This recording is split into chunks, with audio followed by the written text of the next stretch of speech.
Om Namo Bhagavate Vasudevaya.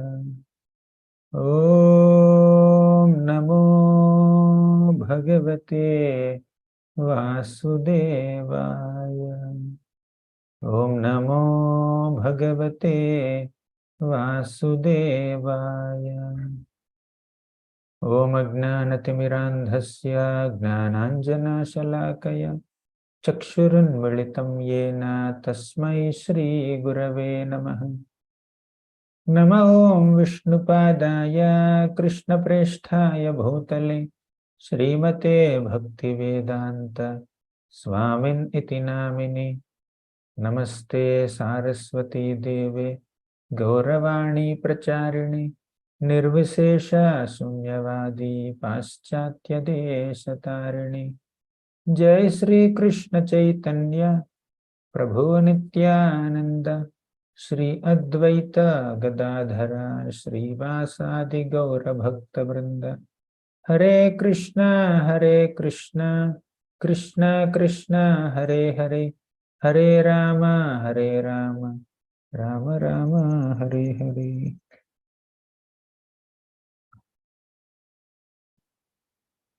Hare Krishna.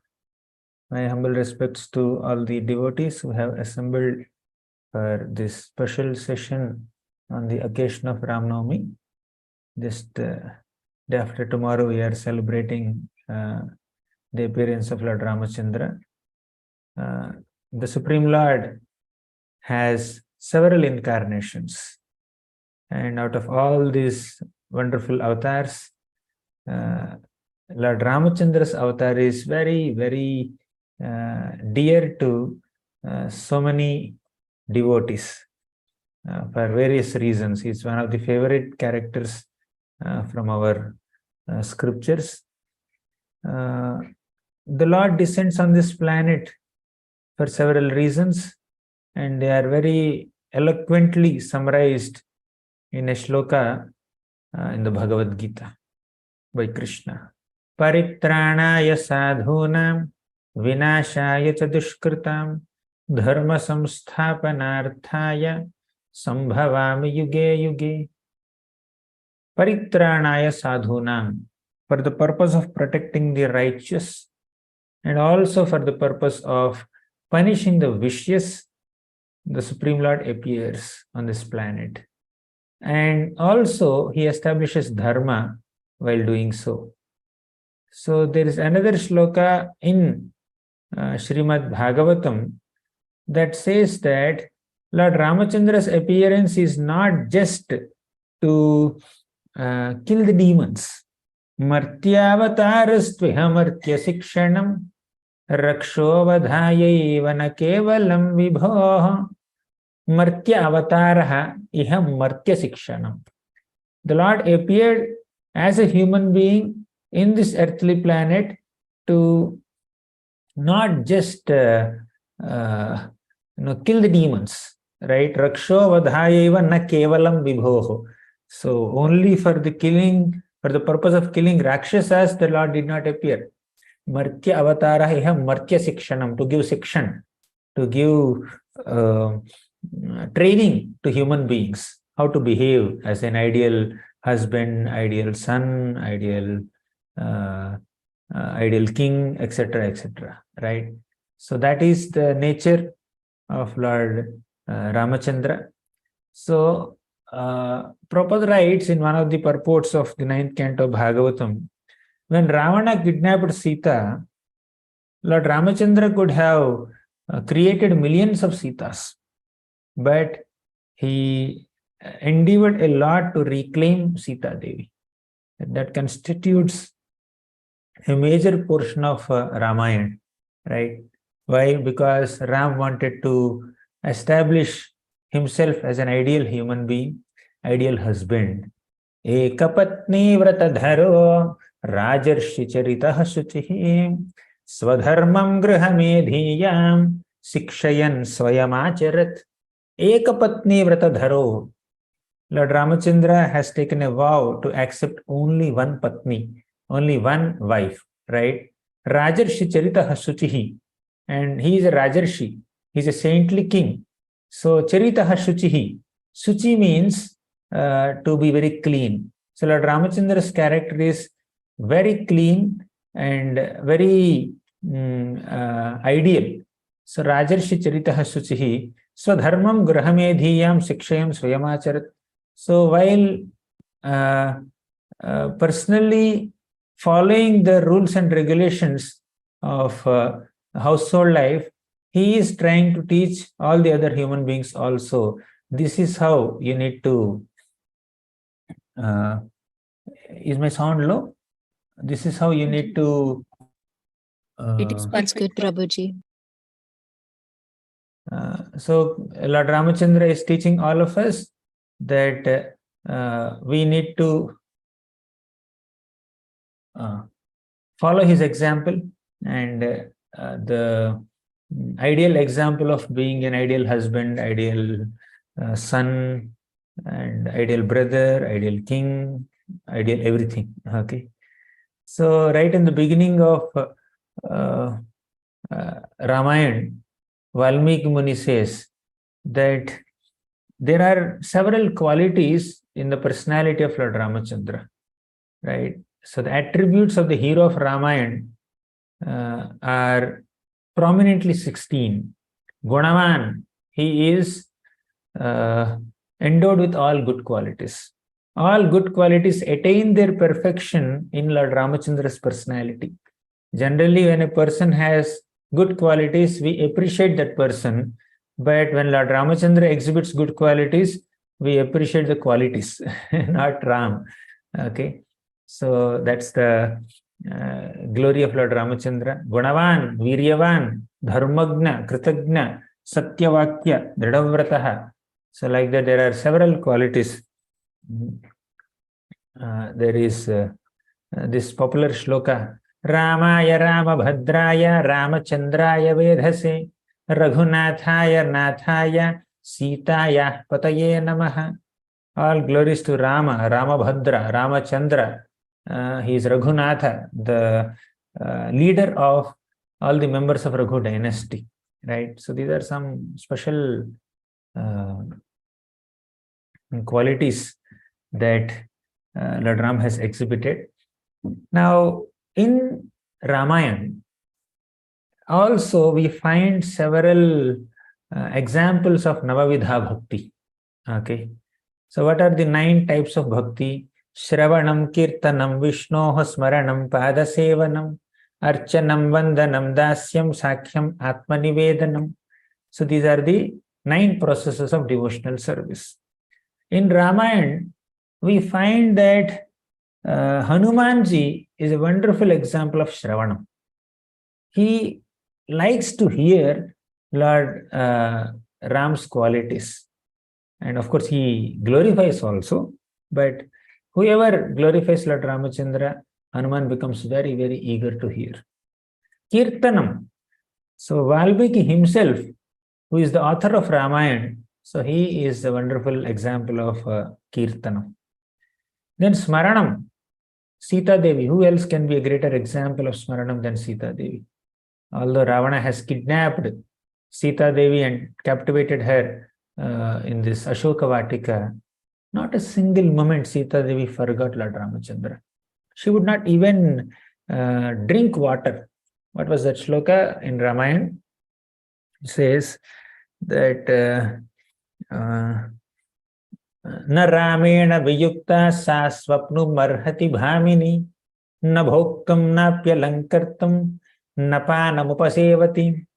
Na Ramena Viyukta. When Lord Ramachandra is not there, Srimati Sita Devi wouldn't even sleep. Sa Swapnumarhati Bhamini. She wouldn't even sleep, forget dreams. Okay. Na Bhoktam. She wouldn't even eat. Na Pyalankartam. She would not even decorate herself. Na Panamupasevati. She will not even drink water also. Right. To that degree, she feels intense separation from Ram, and she is an example of Smaranam. What about Padasevanam? Bharat Maharaj. Bharat, Lord Ramachandra's brother, he came all the way to this forest to convince Lord Ramachandra, Ram, can you please take me? Can you please come back to Ayodhya? Father, although he had given a promise to Kaikeyi, and just to fulfill the words of our father, you have come to this place, you have come to the forest for exile, but father never intended to send you. Now he is not there on this planet also. So please come back, please come back. But Ram said, my dear Bharat, just because father is not there, that does not mean we don't follow his words. Okay. Although he did not intend to send me to the forest, still he has given a word to Kaikeyi, and to fulfill those words is our responsibility as sons. So therefore, you have to rule the kingdom for 14 years, and I have to stay in the forest for 14 years. So there is no compromise on this. Then Bharat said, my dear Ram, I don't have the ability to rule. But because you are ordering me to rule, I will rule. But I will only accept responsibility and not the facility.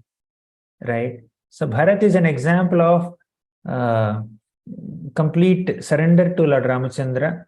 And he is that one personality who accepted responsibility without any facility. He was bearing the burden of the kingdom. Bharat means one who bears the bhara, one who bears the burden. What burden was he bearing? He was bearing the burden of the kingdom in separation from Ram. And he requested Ram, please give me your sandals. Right? I will install your footwear on the throne of Ayodhya, and they will rule the kingdom, and I will be sitting there as a menial servant, not on the throne, on the floor, as a menial servant of your sandals, and will run the show till you come back. Right? So to this degree, Bharat has served the lotus feet of Ramachandra, his Pada Sevanam. Example of Pada Sevanam is Bharat. Then Archanam, Shabari, she has been worshipping Lord Ramachandra. She has been waiting for Ram. Her guru told her, Ram will come one day. So she has been waiting, and as soon as she saw Lord Ramachandra, her heart melted with affection for Ram, and she worshipped Ram. Then Vandanam, who offered that prayers to Lord Ram. So many people offered, but one vivid example in Ramayan is the sages of Dandakaranya.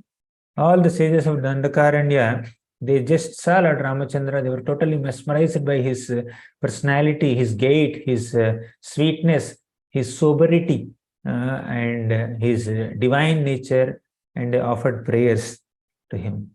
Then Dasyam, who else can be better example for Dasyam than Lakshmana? So only Ram was ordered to go for Vanvas for 14 years. Lakshman need not go. But Lakshman volunteered to accompany Lord Ramachandra as a servant. He compromised even on his sleep also. He tolerated separation from his wife effortlessly. He told Urmila, you stay here, you sleep here. I will go and do Jagaran. So 14 years he did not even sleep. And when Lakshmana was with Lord Ramachandra in the forest, this Lakshmana was totally dedicated to the service of Lord Ramachandra.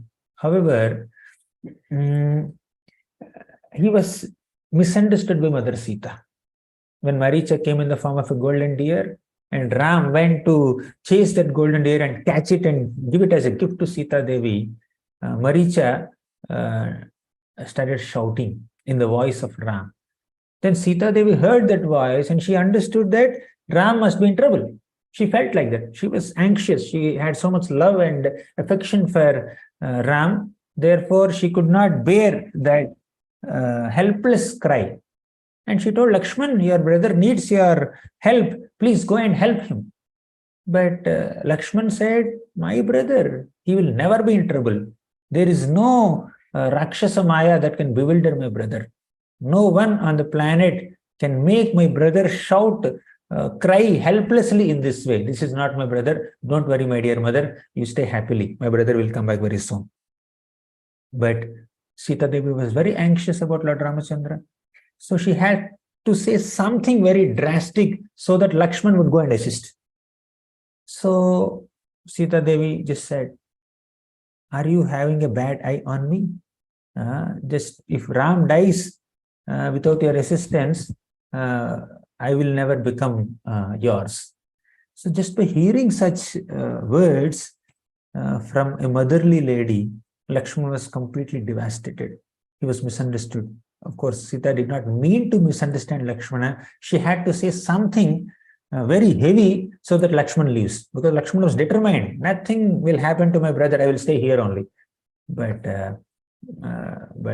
Sita Devi said something very painful, and Lakshman had to leave forcefully, leaving Sita alone. Then, when Lakshman ran towards Lord Ramachandra, then Ram saw Lakshman and said, Lakshman, what are you doing here? I ordered you to serve Sita Devi, to guard Sita Devi, to protect her from any kind of calamities. But why did you come, leaving her alone there? What will happen to her? So Ram chastised there. Here Sita chastised him, there Ram chastised him. So Lakshman was thinking that, Lakshman never thought that I have given up my kingdom, my palace comforts, and my sleep also just to serve these two personalities, and both of them are chastising me. Enough vanvas, I will go back to Ayodhya. He never thought like that, because he's completely dedicated to the service of Lord Ramachandra.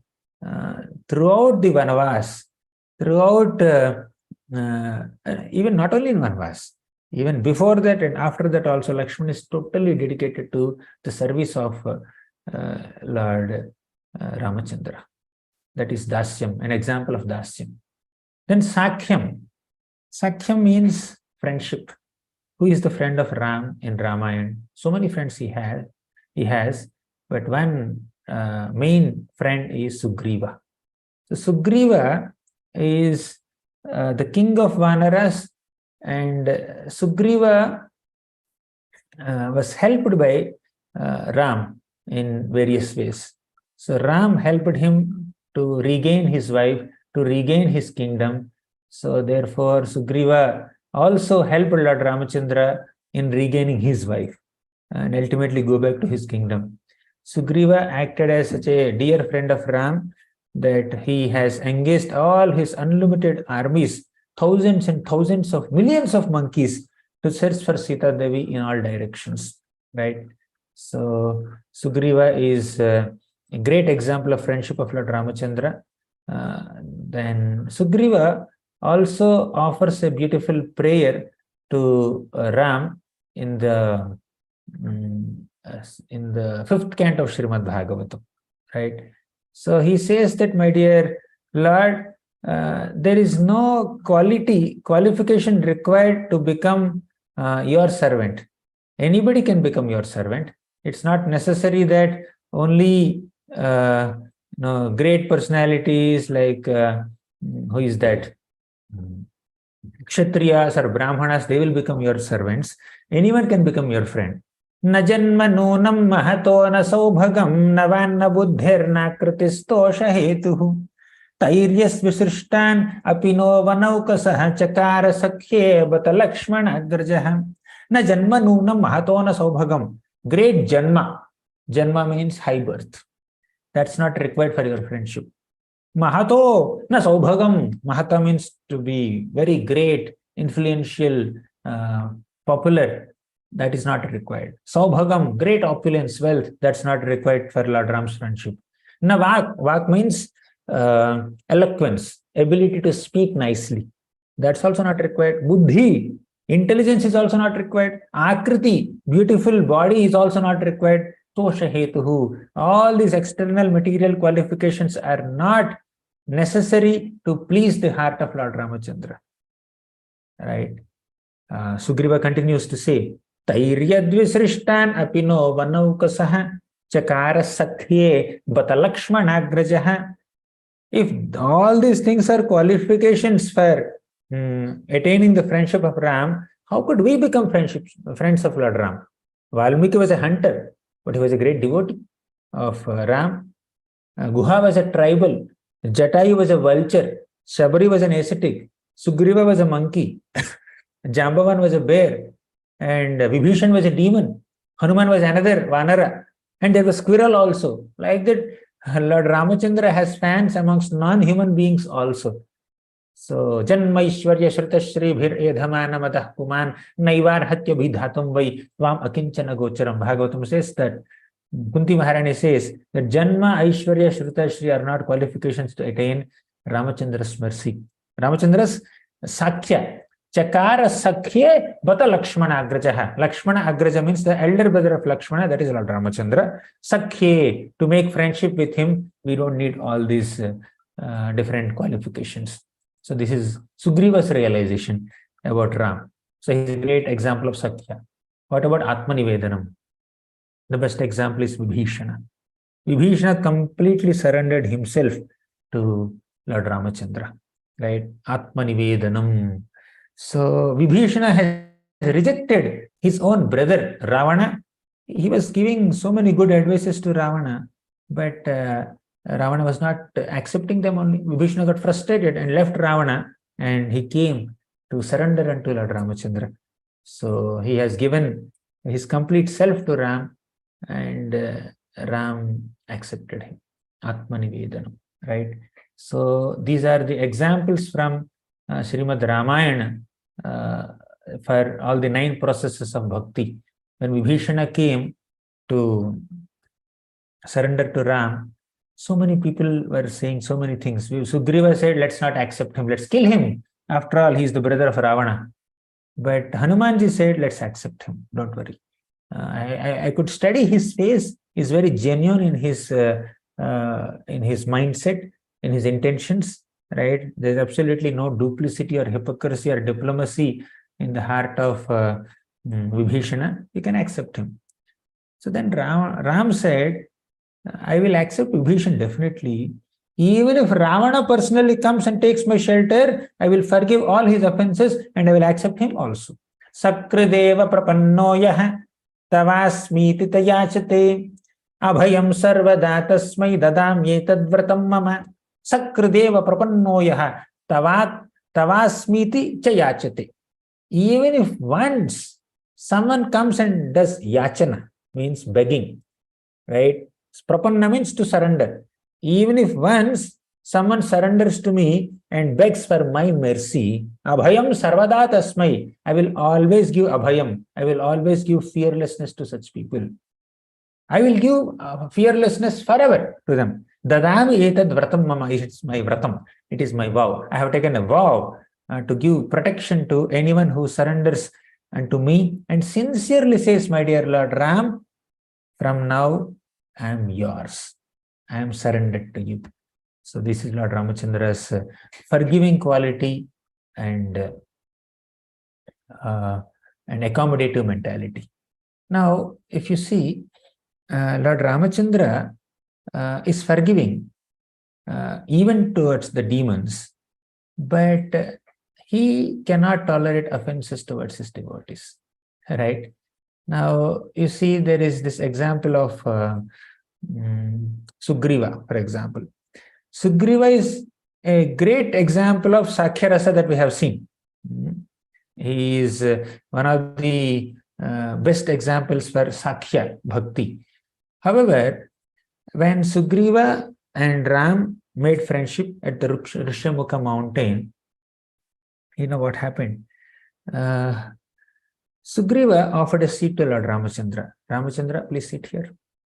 So Ram sat. And Sugriva also sat. Because they're friends, they're equals, they were just having a conversation. But Sugriva did not offer a seat to Lakshman. Because Sugriva thought that I am a king and Ram is also king. So we both are friends, we both are equals, therefore we both can sit. And Lakshman is a servant of Ram. He need not sit. Or I don't have to offer a seat to him. He just thought like that. So Hanumanji noticed this.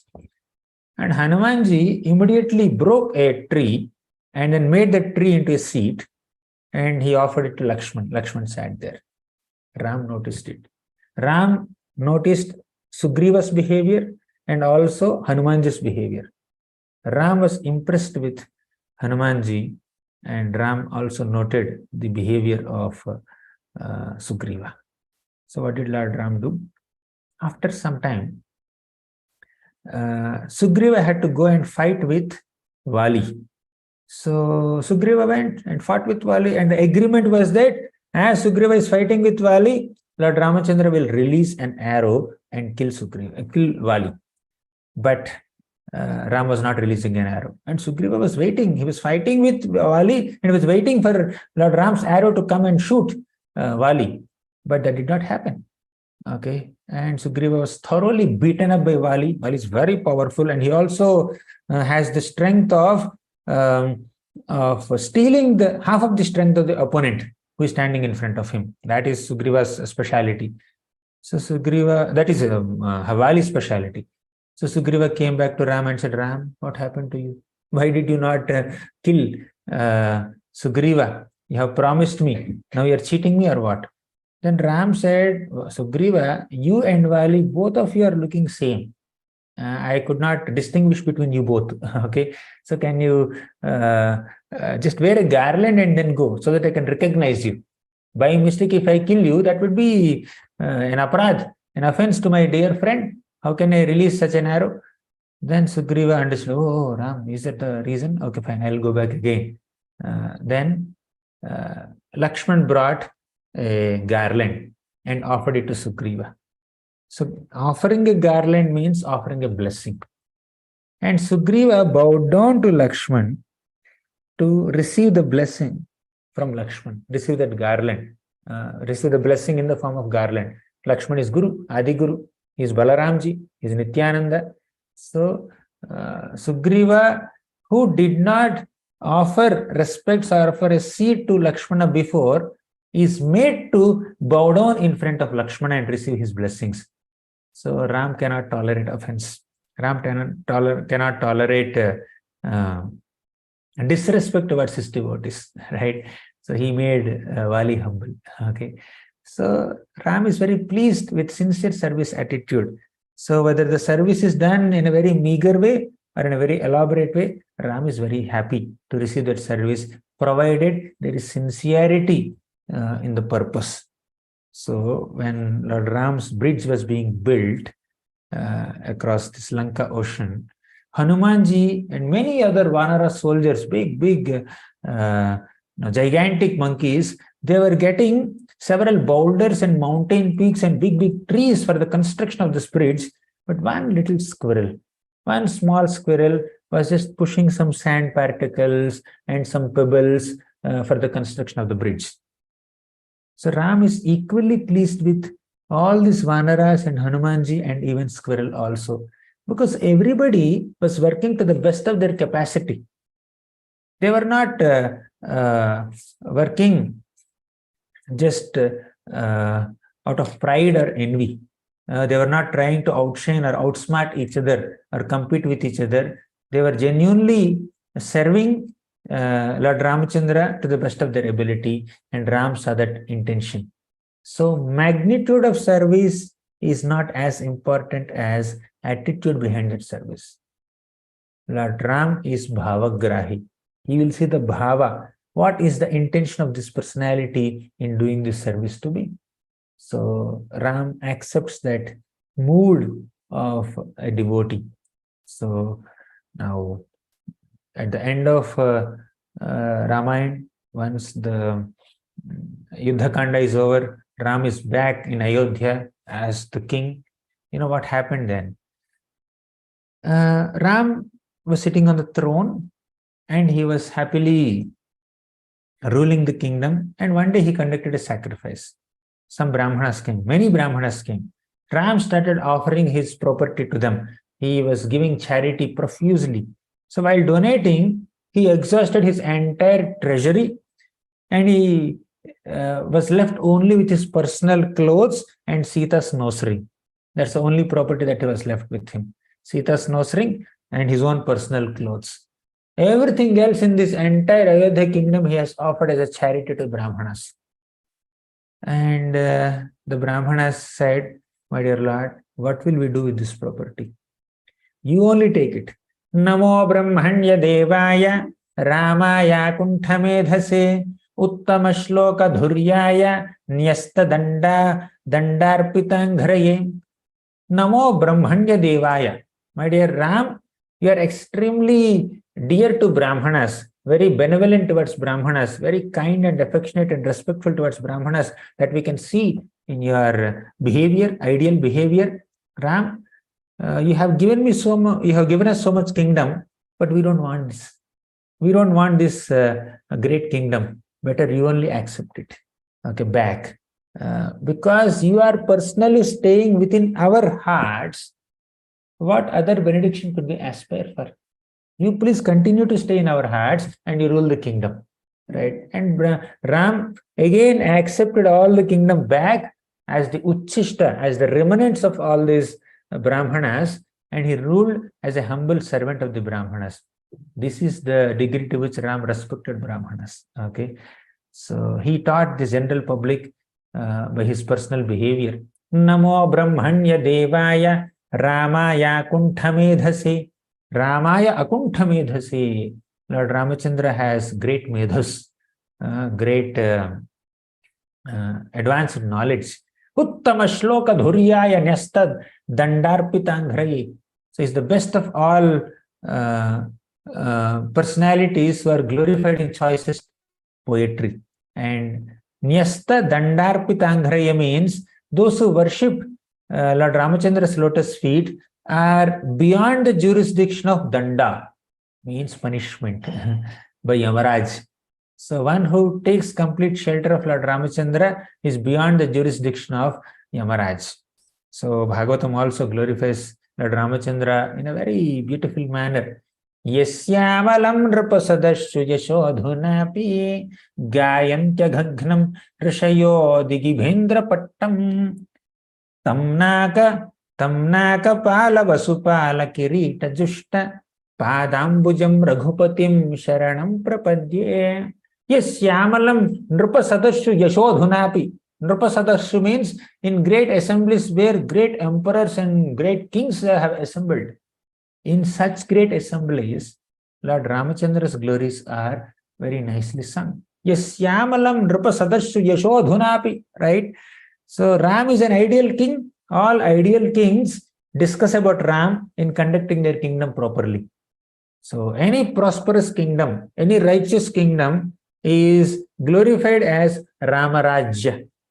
If someone's kingdom is glorified as Ramarajya, that means it's very prosperous and very righteous, and it's a testimony for the greatness of that kingdom to be called as Ramarajya.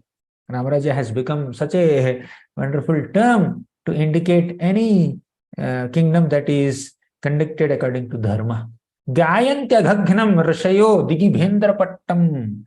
So, like the ornamental cloth of a victorious elephant that conquers all directions, Lord Ramachandra's spotless name and fame vanquishes all sinful reactions, and it is celebrated in all directions. Digibhendra pattam. Tamnaka pala vashupala kirita jushta. Even great rishis like Markandeya Rishi, even great emperors like Yudhishthir Maharaj, they glorify Lord Ramachandra's qualities. Even great devatas also glorify, like Shiva, Brahma, all of them worship the lotus feet of Ram by touching their helmets to his feet. Padambujam Raghupatim Sharanam Prapadye.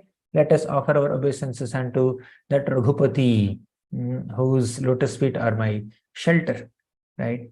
So when Lord Ramachandra was taken by Vishwamitra, Vishwamitra has taken Lord Ram for the protection of his sacrifice. So initially when Vishwamitra came, Dasharatha Maharaj hesitated. Ram is just a little boy, 12-year-old boy. How can you take him to fight with such powerful demons? He's very young and he's Rajiva Lochana, means he will just sleep when sun sets. When sun sets, his eyes also will close. And all these demons are called Nishachara. Nishachara means those who wander in Nishi, in Ratri time, in the night time. So how can you take this little boy, young boy, to fight with such Rakshasas? So Dasharatha Maharaj was extremely concerned. But Vishwamitra said, no, I want him only. Then Dasharatha said that I will come personally with my thousands and thousands of armies and soldiers. I will come and protect your sacrifice. Vishwamitra says, I wanted Ram, not you. Then Dasharatha Maharaj became a little fearful, and Vasishtha came forward and encouraged Dasharatha, don't worry, nothing will happen to Ram, just send him, as if you are sending him for marriage. And that became true also. Yes, Ram came back after his marriage only, back to Ayodhya.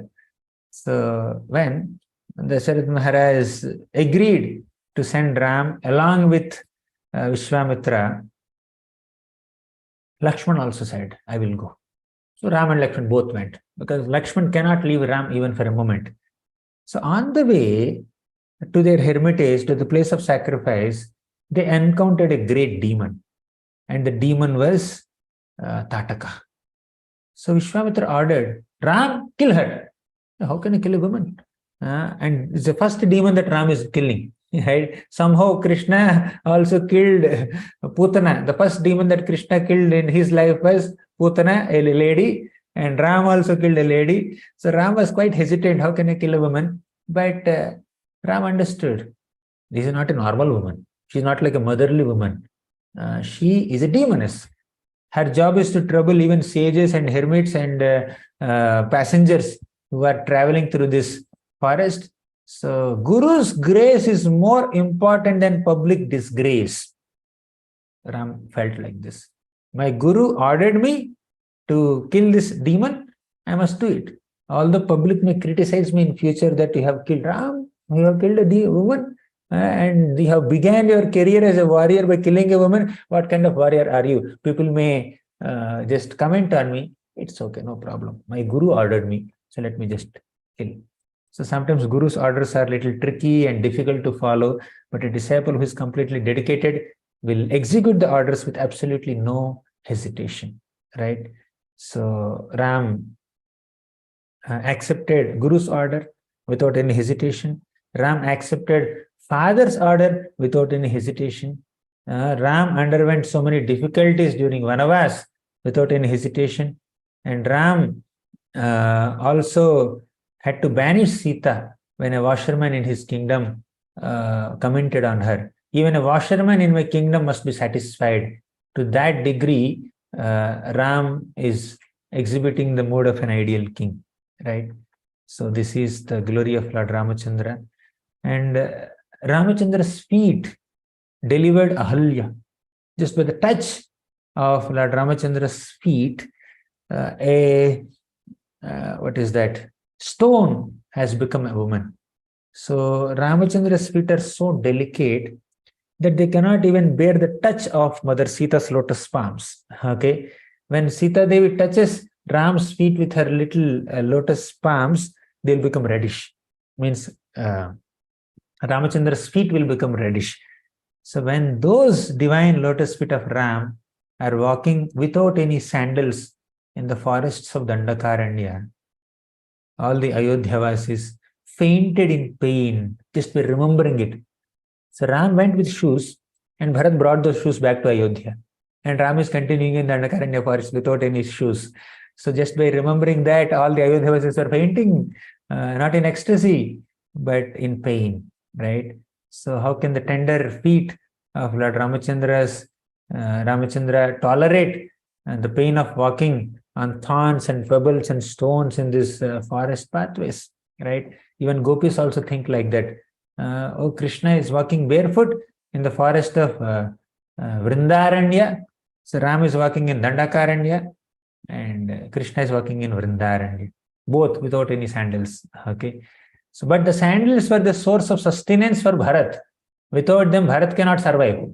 So the Lord has just given those sandals, and he walked barefoot. So by the touch of barefoot of Lord Ramachandra, even Ahalya became a woman. So there is this boatman. So he helped Lord Ramachandra to cross this ocean, not ocean, river. So he said, my dear Ram, can you please allow me to wash your lotus feet before you board the boat? Ram said, okay, fine. Why is it so? He said, by the touch of your feet, even a stone has become a woman. Okay, by the touch of the dust from your feet. If you put your dusty feet in the boat, then the boat becomes a woman. What will I do? How will I survive? So boatman is very clever. Let me wash your lotus feet. Then just seeing his innocence and cleverness, Sita Devi smiled. So finally, boatman washed Ram's feet and Ram boarded the boat. And he was just taking Ram, Lakshman, Sita across the river. And Sita was so impressed with this innocence and devotion and service of this boatman and took out a ring and offered to Lord Ram and said, gift it to this boatman. Then Ram gifted it. And the boatman said, why are you giving this to me? Oh Ram, are you giving me payment for taking you across this river? No. We are equals. You are a boatman. I am also a boatman. There should not be any payment formalities between two boatmen. So you better not give me any payment. Then Ram said, you are not accepting payment. I accept that. But how can I be called a boatman? Can you please give a purport to your statement? Then boatman said that I am a boatman who helps people cross this river. Okay, I take them from this shore of the river to that shore of the river. I help people cross this river. But you are a boatman who help people cross this material ocean. You take them from this end of this ocean, which is material world, and you take them to the spiritual world. You are a boatman, I am also a boatman. And I am not accepting payment when you are boarding my boat. You should not ask me for payment when I come to board your boat. Don't say your anarchas must be destroyed, you have to do this, you have to do that. So just accept me, show me some causeless mercy, and give me liberation. Let me attain your lotus feet, Ram. So that is the simplicity of this boatman's devotion. So Ram has friends everywhere. Okay. And Lord Ramachandra, I'm not covering Ramayan scene by scene. I'm just doing it randomly, some random scenes here and there. And Lord Ramachandra went to Mithila after protecting Vishwamitra's sacrifice successfully. Lord Ramachandra and Lakshman both were taken by Vishwamitra to Mithila. So in Mithila, there were 300 men who were taking care of the Shivadhanu, right? So they kept this Lord Shiva's bow on a very big chariot that has hundreds and hundreds of wheels, and these 300 men would just push this big chariot into the assembly hall when Ram and Lakshman came there. And earlier, so many kings tried to lift that Shivadhanu, nobody could manage to do that. So Vishwamitra told, you please lift this bow. Then Ram went and effortlessly, just like a baby elephant lifts sugarcane effortlessly, Lord Ramachandra lifted this bow and then strung the bow. He also tied the thread to the bow by bending it, and then he tried to pull the string, and the bow broke into two pieces, making a tumultuous sound. So then everybody became very happy, and Sita became so surprised. Oh, Ram is so powerful that he has broken this bow. Earlier, Sita had lifted the bow. Now, to outsmart Sita Devi, of course, unintentionally or intentionally, whatever it may be, Ram has broken the bow also. Okay. So earlier, once Sita Devi was playing with a ball when she was very young. So somehow she's just throwing the ball up, and then the ball got stuck on the tree. And she wanted some stick to take the ball out of the tree branches. So she didn't find anything at all. She went in and picked up Shivadhanu and then just tried to pull it down, and then the ball came down and she kept it back again. And someone reported this to Janaka Maharaj. Janaka Maharaj asked, Sita Devi, what happened? What did you do with the bow? She said, I have kept it back. It's safely. It's very safe there. I just wanted the ball, so I just used it for a while. I kept it back. She was a bit tensed. Then Janaka Maharaj became even more tensed. My daughter is so strong. Her arms are so strong, right? So if she can lift Shiva's bow, her husband should be more stronger than her, at least equally stronger like her. So I must take a vow now that I must get my daughter married only to that man, that prince who can lift this bow effortlessly. Otherwise, it will become too much. So Ram finally lifted the bow and broke it also. Then Sita Devi came with a Varamala to put it in the neck of Lord Ramachandra. But something peculiar has happened. Ram said, "Who are you? Why are you putting this Varamala on me? It looks like you are intending to marry me. But my guru told me to lift the bow, to string the bow, and I did that. But why, what is this marriage proposal here? Okay, so I cannot accept this garland." And Sita was stunned. Earlier, Sita was mesmerized by Lord Ramachandra's beauty. Later, Sita was mesmerized by Ramachandra's strength. Now, she's so impressed with Ram's speech also, expert speech. A woman gets impressed with the expert speech of man also, and she was impressed. Oh, Ram is very clever also. But she was also anxious, impressed with Ram's speech, but also became anxious. Who will marry me now?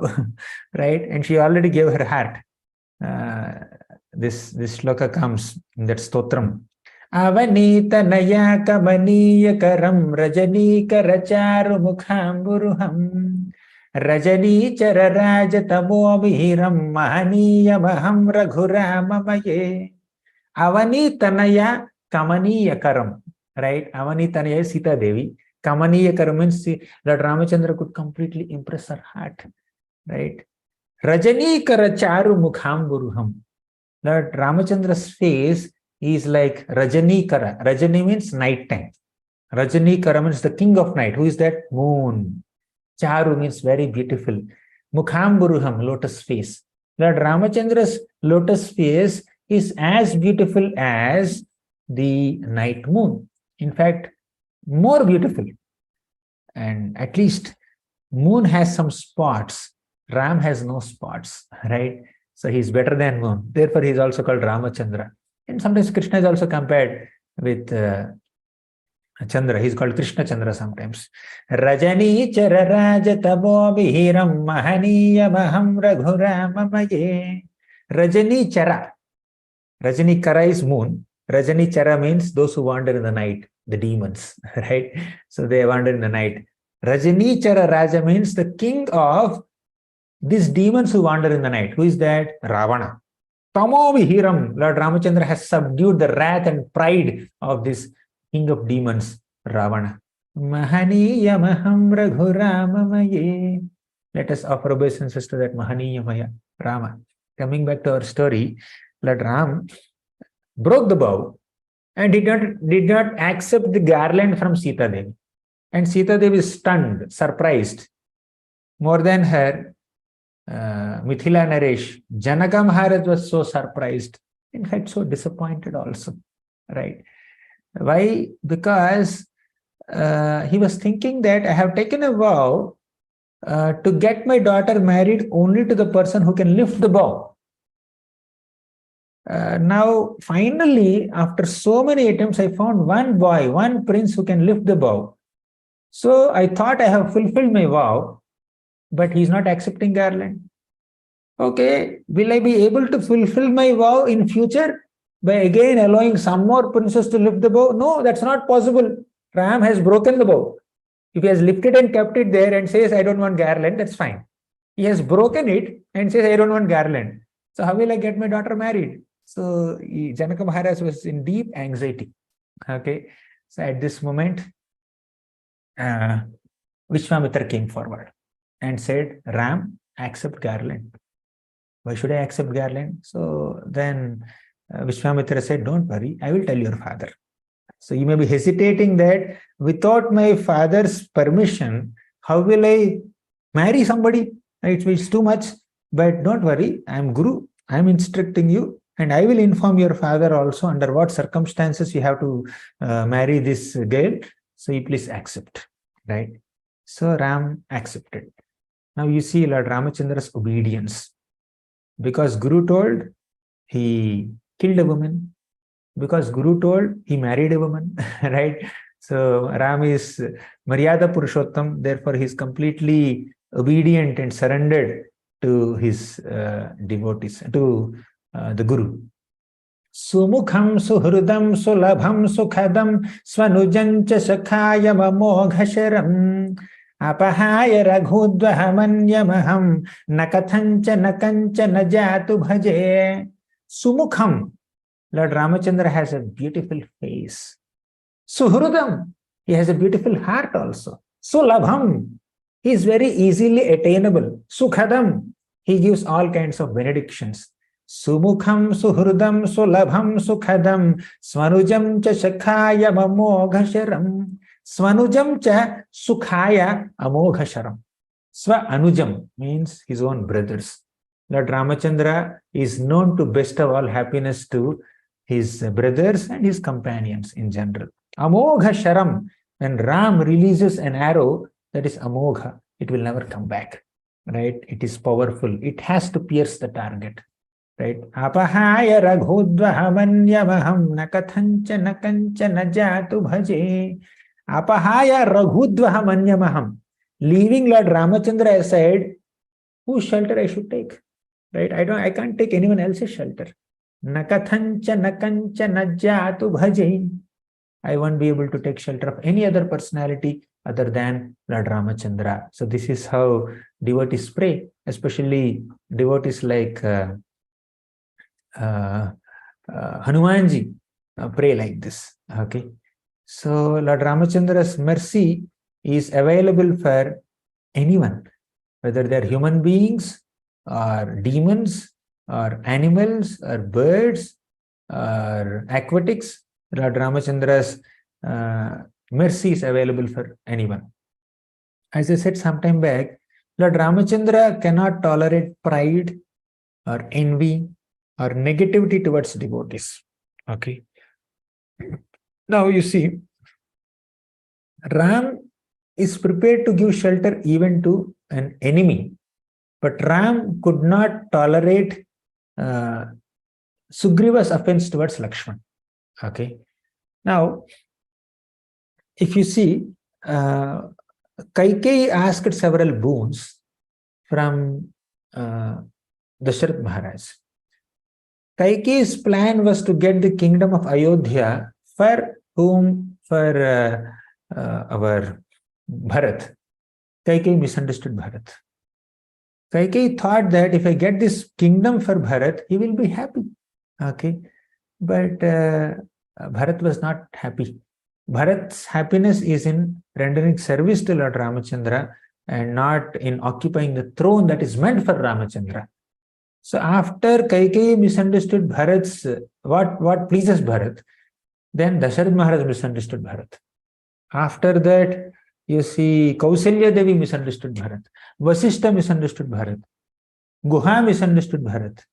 So many Ayodhyavasis misunderstood Bharat. Everybody misunderstood Bharat. But still, Bharat did not leave the association of Ayodhyavasis. Sometimes in the association of devotees, we may be misunderstood by those devotees only. But where will we go for shelter? Did Bharat leave Ayodhya? Nobody in Ayodhya understood my heart. Let me leave Ayodhya, I will go somewhere else. Did he say like that?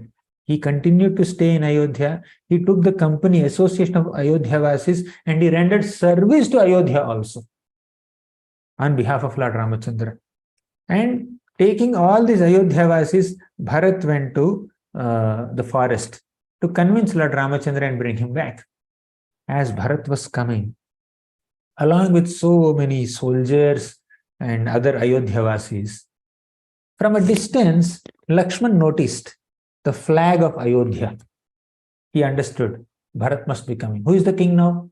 Bharat supposed to be. Okay. So Bharat has not occupied the throne. Okay. But now Lakshman misunderstood now Bharat. So Bharat was coming closer to the place where Ram was living, and immediately Lakshman went to Ram and said, "My dear Lord, Bharat is coming to kill you. Earlier, because of Bharat, you have come to this forest. You had to give up your throne. Now that that villain Bharat is coming to kill you. So please just order me, I will go and kill him. Then Ram said, keep quiet. Don't speak anything like this, my dear Lakshman. Bharat will not try to harm me even in his dreams. I know his heart. I know the purity of his heart. So the point here is, although the whole world misunderstands us sometimes in some circumstances, the Supreme Lord will never misunderstand us. We may be misunderstood by our parents or our brothers or our sisters or our friends or many people around us, or the people whom we are trying to serve, people who are subordinates or superiors. Many people can misunderstand. Our teachers can misunderstand. Vasishtha misunderstood Bharat, but the Lord will never misunderstand. Okay. So whenever we are misunderstood by someone, we should try to clarify our intentions. Instead of blaming them that you have unnecessarily misunderstood me, we can try to patiently communicate our pure intentions. And that's what Bharat tried to do. Right? Bharat did not become impatient with anyone. Bharat did not blame anyone. So Bharat, just because he was blamed by so many people, he did not get into a blame game. He dealt the whole scene with great tolerance, great patience, great devotion. He gave a devotional response rather than an impulsive response. Yes, he was disappointed. Forget disappointment. He was devastated completely when he was misunderstood by so many people. Can you imagine? Dasharatha Maharaj died thinking that his son Bharat was a villain. And because of his son Bharat, his elder son Ram went for Vanvas. And what was the reality? Bharat always considered Ram as his beloved master. And he considered himself as a menial servant at the lotus feet of Lord Ramachandra. Still, he was misunderstood. And Bharat did not have much opportunity to clarify his intentions. Yes, he could clarify his intention to Kausalya Devi, then Lakshmana and Ayodhyavasis, and also Vasishtha and so many other people. He could clarify the intentions. Okay. But what about Dasharatha Maharaj? Can Bharat convince Dasharatha Maharaj? He's no more. Can you just imagine the pain of being misunderstood by someone? And that someone has died. You cannot go and say sorry. You cannot go and convince him. You cannot reveal the reality. So they thought that you are a villain and they died. But good news is that after, I think, Yuddha, after Yuddha Kanda, I think, Dasharatha Maharaj comes in a celestial airplane. And there he says that Bharat is also my son. Before death, Dasharatha Maharaj rejected Bharat. He is not my son. He cannot do final rites for me. He has no right to do final rites for me. Can you just imagine Dasharatha Maharaj, such a powerful personality? He had 4 sons. He is the father of the Supreme Personality of Godhead. He had 4 sons. Not a single son was present at the time of his death. When he was leaving his body, not a single son was present. So some of these associates of the Supreme Lord Ramachandra, they are revealing the hard facts of how this material world functions. Okay, material world functions in very peculiar ways. You cannot always get a convenient, comfortable stay in this world. Anything can happen at any time. So Dasharatha Maharaj died thinking that Bharat was a villain, and Bharat had no opportunity to clarify. But later, of course, Dasharatha Maharaj accepted. So this Bharat took shelter of those same Ayodhyavasis, and along with all of them, he went to the forest to convince Lord Ramachandra to come back. There, Lakshman misunderstood. But what did Bharat do? To cut the long story short, Bharat said, my dear Ram, please come back to Ayodhya and you rule the kingdom. If required, I will do Vanvas on your behalf. Okay. So like that, some devotees explain. Anyways, Ram did not agree. We already discussed in the beginning of our session today, all this episode. But Ram noticed that Lakshman, who was sitting right next to him, he misunderstood Bharat. of all the types of pains that we can experience in this world, one of the greatest sources of pain is to be misunderstood by someone. Okay. So Bharat had that pain, severe pain he experienced. Okay. So all others fine, they did not have much information. But how can Lakshman also misunderstand Bharat? So it is very unpleasant that Lakshman misunderstands Bharat. Okay. Ram did not misunderstand. Shatrugna did not misunderstand. Okay, but Lakshman misunderstood. Out of the four brothers, they are always together. They are very close. They are very loving. They have very loving relationships. Now, three of them are okay. But Lakshman misunderstood Bharat. But that misunderstanding is also a product of his love for Ram. Okay, again, you don't misunderstand Lakshman. Okay, so let us not misunderstand Lakshman. Lakshman misunderstood Bharat out of love for Ram. Okay, so, but nevertheless, Bharat's heart was pain, right? So Ram ensured that Lakshman also experiences that pain when Sita misunderstood him. Okay. So we discussed that story sometime back. Sita misunderstood Lakshman. Lakshman experienced a similar pain. Because he caused pain to the heart of Bharat. Now he's experiencing that pain through Sita Devi. And when the Vanavas was over, towards the end, when Ram rescued Sita Devi, then our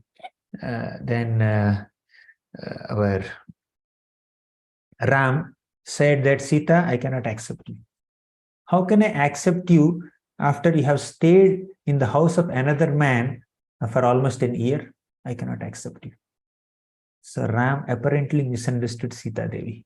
Of course, Sita is the Swarupa Shakti of Ram, and there is absolutely no doubt that Ram could ever doubt Sita Devi, but apparently Ram doubted. Okay, he said that, I cannot accept you, stayed in someone else's house. So Sita Devi could not bear that insult. Now she is experiencing the pain of being misunderstood by Ram in front of so many people. Okay, so then she thought of entering fire. And she entered fire. Actually, the reality is, don't misunderstand Ram, that he misunderstood Sita Devi. So Ram wanted the real Sita back. The Sita that was kidnapped by Ravana was not the real Sita. She was a Maya Sita. So Maya, original Sita is there safely in the custody of Agni, and Ram wanted that Sita, not this Sita. Okay. So when Sita jumped into Agni, Agni brought real Sita and said, by the touch of Sita Devi, I am purified. Agni is said to be extremely pure, and Sita Devi is so pure and so chaste that she can purify even Agni also. So to that degree, she is chaste, and Ram finally accepted. So the lesson here is that we should not misunderstand Bharat or Lakshman or Sita or Ram. The lesson that we need to learn is, if we unnecessarily doubt the intentions of other devotees without having sufficient proof, just based on our own imaginations and our own speculations, if we doubt the intentions of other devotees, if we misunderstand other devotees, that pains Lord Ramachandra's heart. Okay, so let us not give pain to Ram's heart. Let us not increase his service of purifying ourselves. So why he has to take extra trouble of arranging situations for teaching us lessons? So let us not offend devotees. Just like Sugriva did not respect Lakshman, and Ram ensured that Sugriva bows down in front of Lakshman. So disrespecting devotees, doubting devotees, suspecting them, misunderstanding them, speaking harsh words to them. So occasionally, under the heat of circumstances, with all full reasoning, if someone becomes little strong and assertive in front of some devotee, that's understood. As a sadhaka bhakta, we don't have much control over anger and all, but we cannot doubt the integrity. So we cannot doubt the intentions. We cannot suspect their loyalty, right? So without sufficient proofs, when somebody is proved to have done some fraud, that's a different thing, right? But in all our general ordinary transactions, if we just unnecessarily pain the hearts of devotees, that pains Krishna's heart, that pains Ram's heart. So all these characters of Ramayan, Sita Devi, Lakshman, and all these divine personalities, although they are divine, they're playing the roles of human beings, and through their activities, they're giving us these deep lessons, right? Whether it is Sugriva or Hanuman or anyone. In fact, even Sugriva doubted the intentions of Vibhishana. But there was something there. Vibhishana was the brother of Ravana. Naturally, Sugriva, as the king of all Vanaras, had to think about the safety of the Vanara army, had to think about how Ram can be best served. So Sugriva's doubting there was not penalized so much, right? So Ram understood that the intention of Sugriva is only to serve me. But with whatever intelligence and information that he had, he thought that not accepting Vibhishana will best serve my interest. Ram understood that, right? So, but Lakshman is not like that. Sita is not like that. Bharat is not like that, right? So they are not coming from a different demon dynasty, right? So anyways, so these are some insights into Lord Ramachandra's pastimes. So Ram's pastimes are very sweet and very dear to the heart of so many devotees. We can see the examples of several associates of Ram who have rendered service to the Lord very selflessly. So we can learn a lot of lessons. And Srimad Bhagavatam says, Purusho Rama Charitam Shravanairupadharayan Andrisham Saparo Rajan Karma Bandhair Vimuchyate. When we hear the pastimes of Lord Ramachandra, the envy within the hearts is completely destroyed, and we will be relieved from this material bondage. That's the effect of hearing Lord Ramachandra and his glories. You can refer to the shloka from Bhagavatam. Purusho Ramacharitam Shravanairupadharayan Andrishamsha Parorajan Karma Bandhaihi Vimuchyate. Okay. With this, we'll conclude. With this Falashruti given by Sukadeva Goswami, we'll conclude our session today. Thank you very much. Shri Ramachandra Bhagavan ki jai, Shri Ramnavami Maha Mahotsav ki jai, Shri Prabhupada ki jai. Hare Krishna. Thank you so much, Prabhuji, for such a beautiful class. Very grateful to you. All the pastimes when you're sharing, we would able to see in front of our eyes, Prabhuji. Very grateful to you. We have raised hands. Preeti Vilasni Mataji, please go ahead, Mataji. Hare Krishna, Prabhu. Thank you so much for coming on the forum and giving your valuable association. And thanks for the very interesting class. Prabhu, I have a question about this Navavida Bhakti. So, Srila Rupa Goswami, he gives the epitome of Navavida Bhakti, churning out the examples from different scriptures. So my question is, when we talk about Navavida Bhakti in Ramayan, has someone commented on these characters representing Navavida Bhakti? Can you share more light on that? Yes, these were explained by some senior devotees and very much in line with our Siddhanta. Okay, not sure whether they are Gaudiya Vaishnava Acharyas or not, but our senior devotees keep sharing these examples, which are very much matching. Like when you say Sravanam Vikirtanam Vishnu Smaranam, it's not just Rupa Goswami's composition. It is directly there in Srimad Bhagavatam by Prahlad Maharaj, right? Yes. So, no, I was more talking about the examples chosen. Yeah. But Prabhu, the question then comes when Hanuman was chosen as the epitome of Dasya, why do we have Lakshman being chosen? I mean, isn't there a conflict? That was the second part. So, even in our Bhakti Rasamrit Sindhu and Chaitanya Charitamrit, examples of Navavidha Bhakti are present, right? Lakshmi Devi as Pada Sevanam, then Shravanam Parikshit Maharaj, Kirtanam Sukadeva Goswami and all.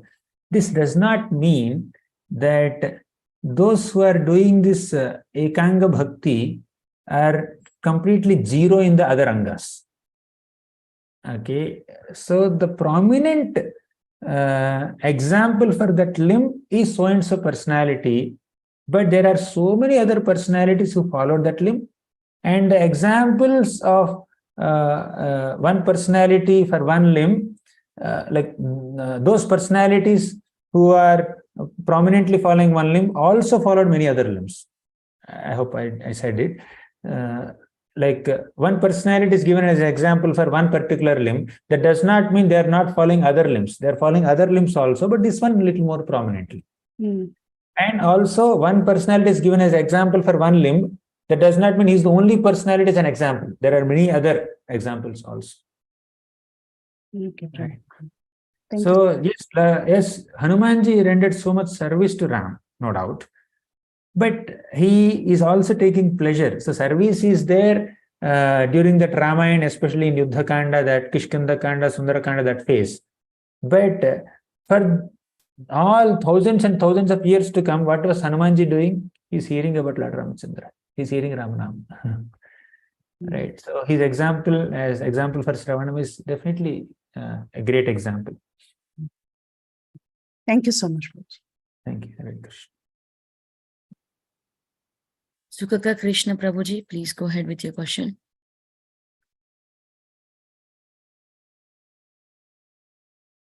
Hare Krishna, Gauranga Darshan Prabhu. Thank you, Vinti Gandhamanti, for giving me a chance to ask a question. Prabhu, I just want to have a question. See, in the current day circumstances, who are not from the Sanatana Dharma, they always say that what type of king you have, the God being a king, rejecting Sita, who has been so pure, just because one Dhobi has told, he has rejected. How can we, then again for Krishna they say with so many ladies he's going. So that is totally wrong. But about Rama's, I'm not able to convince, I told that if he rejects the Dhobi, It's a very, then... yes, it's a very popular question. There are multiple reasons for this. Number one, Ram, Prabhupada explains this. Ram considered that today a washerman commented on me for accepting my wife back, although she lived at someone else's house for a year or so. So tomorrow, so many lusty kings in future also will quote me as an example to maintain illicit connections with so many people. So as an ideal king, I'm not supposed to be setting a wrong example. Although Sita's purity is proved in that Agni Pariksha in Lanka, still Ram considered that there may be some people who must be taking me as a wrong example, who may misinterpret my activities in various ways. So I should not leave room for such misinterpretations. So Ram, out of his great concern for all the future generations, he voluntarily chose to tolerate separation from his beloved Sita Devi. Many times people may get concerned about Sita Devi, that, oh, she was banished by Ram. But how much pain Ram was experiencing after banishing Sita Devi? Ram was experiencing excruciating pain in separation from Sita Devi. So do all these people who are commenting on Ram, do they love Sita Devi more than Ram ever loves Sita? No. So the love there between Ram and Sita, Krishna and Radha, Lakshmi and Narayana, so that is unparalleled, divine, and it is inconceivable for an average human being who is still struggling with lust, envy, pride, greed, etc., etc. Right? That's divine. So, anyways, let me enumerate the reasons. Number one, Ram is concerned about the future kings maintaining some illicit relationships, quoting the example of Ram. Second point, did Sita misunderstand Ram? Sita definitely lamented in separation from Ram, but Sita never misunderstood Ram. Sita, being the queen, she understood the intention of the king and the purpose of the king in banishing her. Right? This is the second reason. Third, in her childhood, Sita Devi just caught one male parrot, tried to keep that male parrot with her only, although the female parrot, the wife of this male parrot, was pregnant at that time. Somehow Sita Devi was attracted to this little parrot, and then she was feeling I should keep with him. But the female parrot said, "Hey, you are separating my husband from me when I am pregnant. You will also be separated from your husband when you are pregnant." She just said like that. And some people say that parrot has become the washerman, right? But all these are some external reasons in one sense. But the real reason, the real explanation for Ram's banishing Sita, whether he understood the first three or not, let's keep it aside. But the fourth reason that I'm going to give now is based on the 5th canto of Srimad Bhagavatam, 19th chapter, shloka number I forgot, maybe 4th or 5th shloka purport or 6th purport. Prabhupada writes, love is experienced between the lover and beloved in two flavors. One is called Vipralambha, second is called Sambhoga. Sambhoga means the joy of union. Vipralambha means the pain of separation. In the joy of union and pain of separation, Ram and Sita were experiencing love for each other. And both are on a spiritual plane. On a material plane, distress is distress, happiness is also distress. On a spiritual plane, happiness is happiness, distress is also happiness, right? So whether it is separation or union, Ram and Sita are constantly experiencing spiritual love, spiritual joy in Vipralambha and Sambhoga rasas. So when they were in Ayodhya, happily living in the palace, so they are together experiencing the happiness of union. And when Ram is in palace and Sita is in Valmiki Muni's hermitage, they were experiencing the spiritual joy of separation, right? So either in separation or union, they are on a spiritual plane. On a spiritual plane, they are experiencing rasa, Vipralambha rasa. So this is the ultimate explanation, right? Does it make sense, Prabhu? Yes, Prabhu. Yes, Prabhu. And for that, this Archanam, whom you told, Sabari, Archanam, whom you gave the character. Yeah. Yes. Thank you very much, Prabhu. Thank you very much, Prabhu. So we should not judge anybody. We should not judge anybody. As a devotee, we should never judge. We should never think bad of anybody. That's what you said, that no, don't. Yes. When you say judge, there should be some judgment, definitely.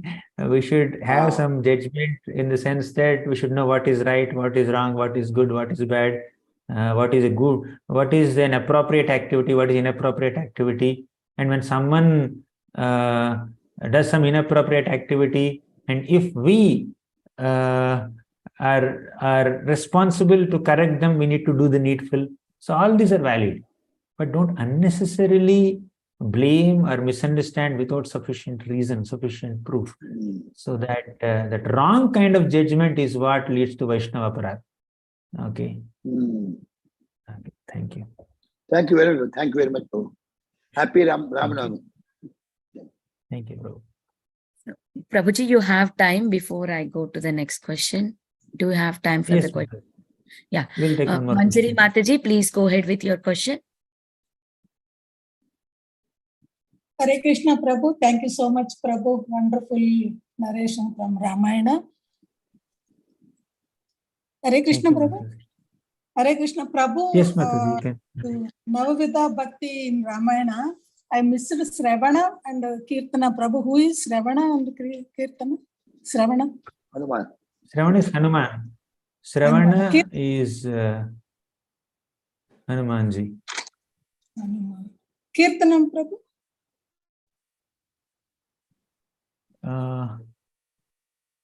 Valmiki. He personally Oh. knows. Oh, okay. Thank you, Prabhu. Thank you so much. Hare Krishna. Hare Krishna, Prabhuji.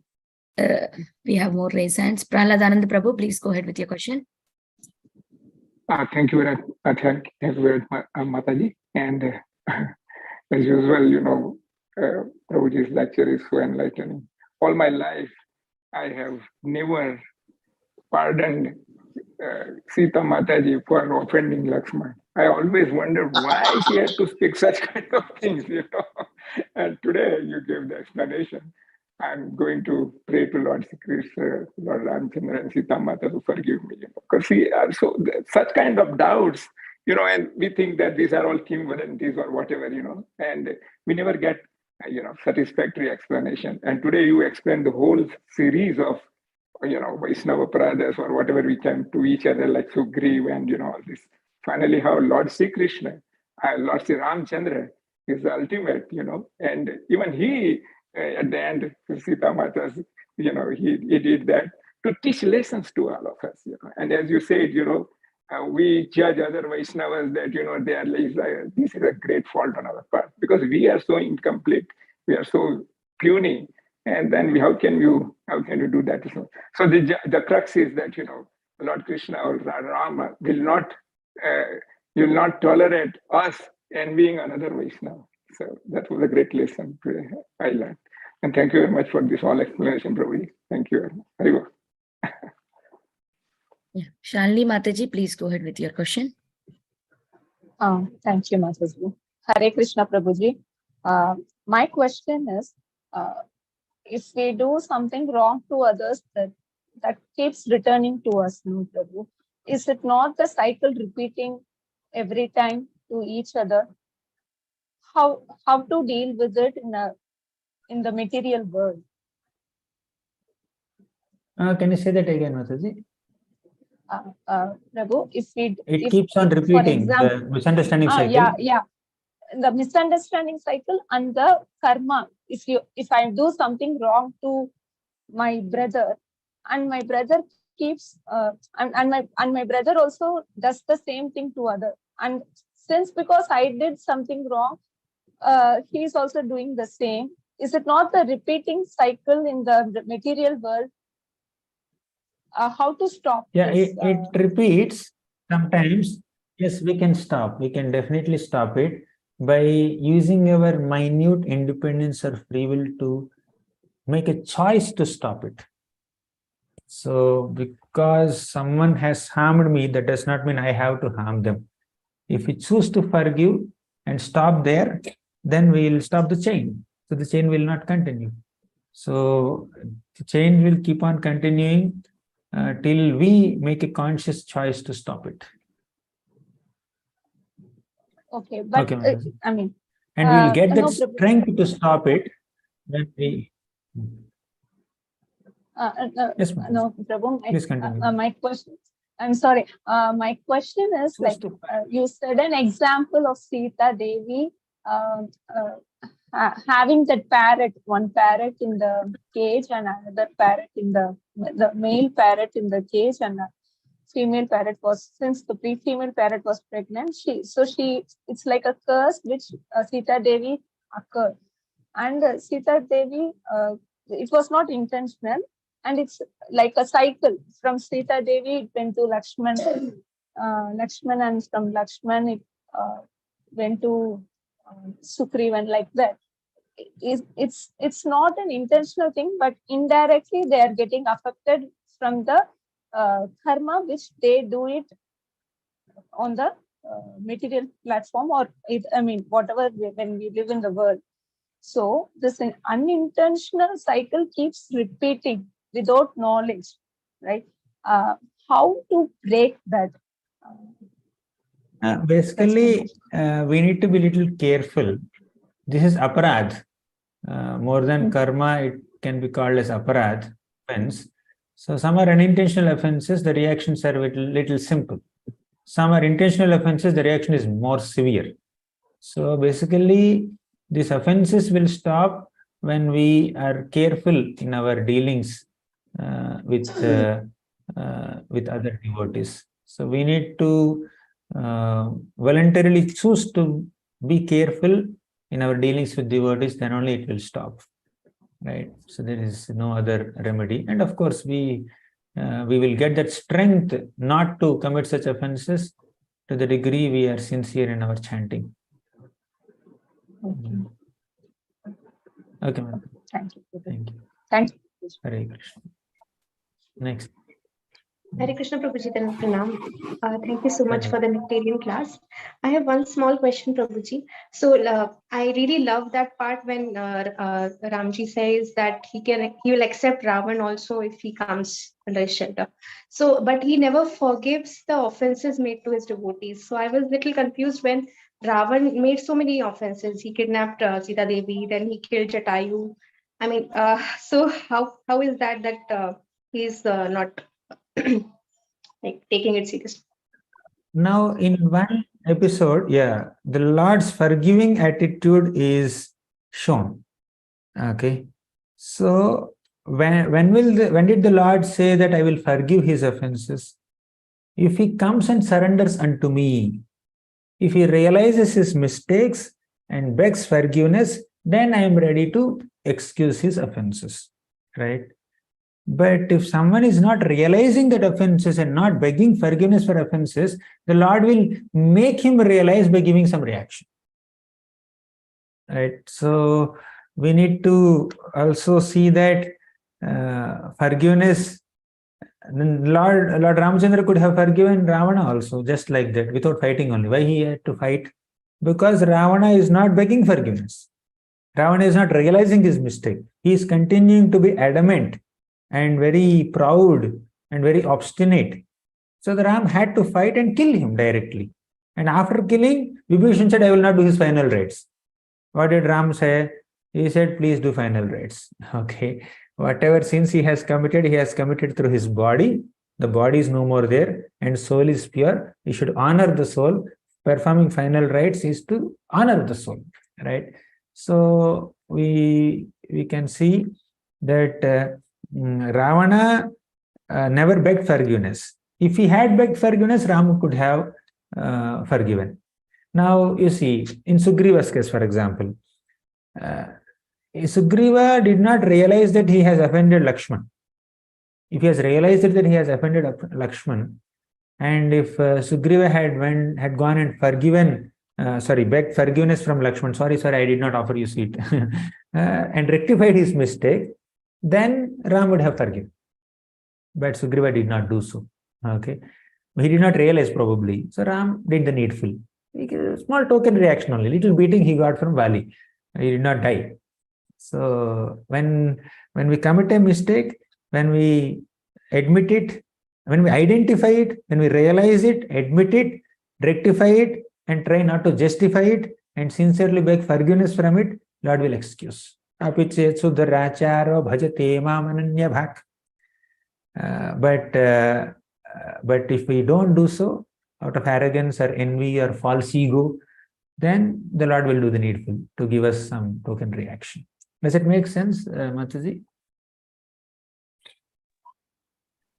Hare Krishna Prabhuji. Yes, Prabhuji, definitely. And it gives a ray of hope also. Like when we realize if we have made any offense, if we genuinely beg for it, Lord will forgive. Thank you. Thank you so much, Hare Krishna. Yeah. Hare Krishna Prabhuji, there is one chat question. It came personally to me, Prabhuji. So from where this Navavida Bhakti examples are given, can you please share some detail? I heard from because Mataji is saying that she never heard it before from any other Guru Vargas. So just wanted to know about more details from where you have heard it. Yes. I have heard it from Radha Gopinath Prabhu, senior devotee. He was quoting from some Vaishnavacharyas, Sri Vaishnavacharyas. Okay, Prabhuji, thank you so much. Yeah. Thank you very much. Okay. It's 10 o'clock. Can we conclude here? Actually, it's 10 o'clock now. I'll take your leave if you give me permission. Thank you so much for a beautiful class. We are looking forward for your association again in future. I would like to offer my obeisances to you and all the Vaishnavas. Vancha kalpatarubhyasya kripa sindhubhyevacha patitanam pavanebhyo Vaishnavebhyo namo namah. Ananta koti Vaishnav vrind ki jai, Srila Prabhupada ki jai, His Grace Gauranga Darshan Prabhuji. Jai. Thank you so much, Prabhuji, for such a beautiful class again. So, dear devotees, we are closing the call for today. tomorrow we have one more special session on Rama. Please do join us. Hare Krishna. I will.